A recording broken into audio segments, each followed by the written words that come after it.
भारतीय संस्कृति में गाय का बहुत बड़ा महत्व है। गाय को मां मानकर उनकी पूजा की जाती है। मान्यता है कि गाय में 33 करोड़ देवी देवताओं का वास होता है और गाय की पूजा करने से ये सभी देवतागण प्रसन्न हो जाते हैं। भगवान श्री कृष्ण और बलराम का पूरा जीवन गौपालन में बीता। हमारे देश के अनगिनत लोक देवता और क्षत्रियों ने गौ रक्षा के लिए अपने प्राणों का बलिदान कर दिया।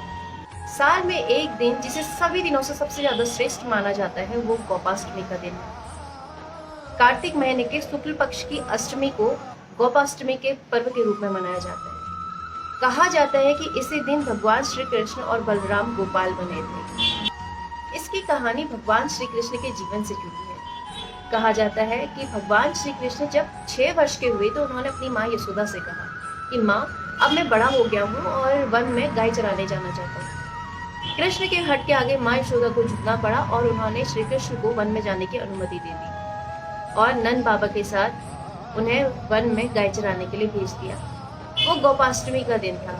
उसके अतिरिक्त अगले 12 महीने तक के लिए ऐसा कोई मुहूर्त नहीं था। हमारे देश में किसी भी शुभ काम के लिए मुहूर्त देखा जाता है और मुहूर्त देखना ये हमारी संस्कृति में आदिकाल से ही चला आ रहा है। इसीलिए उसी दिन यानी कि गोपाष्टमी के दिन माँ यशोदा को भगवान श्री कृष्ण को वन में गाय चराने के लिए भेजना पड़ा।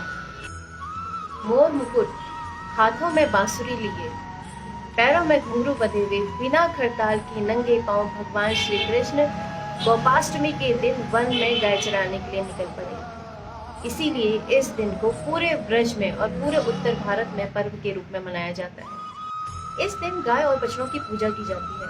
गाय और बछड़ों को मेहंदी, हल्दी, रोली का टीका लगाकर उनकी सजावट की जाती है।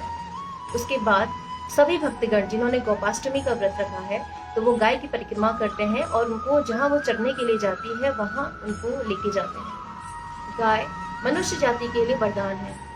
वो निस्वार्थ भाव से आदि अनादिकाल से हमारी सेवा करती आ रही है। गाय से ही प्रत्यक्ष रूप में हमें दूध, दही, घी, मट्ठा मिलता है। उसका गौमूत्र दवाइयों की तरह ही औषधि के रूप में कारगर है। जैसा कि आप सभी लोग जानते हैं कि गायों के साथ आज कई जगहों पर अत्याचार भी होता आ रहा है। कई जगह उन्हें मार कर खाया जाता है, कई जगह पर उनकी बलि दी जाती है। कुछ तो ऐसे भी लोग हैं जब गाय दूध देना बंद कर देती है तो अपनी गायों को वो रोड में छोड़ देते हैं। जहाँ पर गाय को अगर कहीं भोजन नहीं मिलता है तो वो रास्तों का कूड़ा खाती है। कुछ दिन पहले आपने देखा होगा, आपको पता होगा कि लंपी जैसी महामारी जो गायों में फैली थी उससे कई गायों की मृत्यु हो गई थी। तो उस समय कई गौरक्षा सेवक थे जिन्होंने गायों को बचाने के लिए कई भरसक प्रयास करे। तो आइए आज इस गोपाष्टमी के दिन हम सभी ये प्रण लें कि हम सब गायों की रक्षा और सेवा करेंगे। आप सभी को गोपाष्टमी की हार्दिक शुभकामनाएं।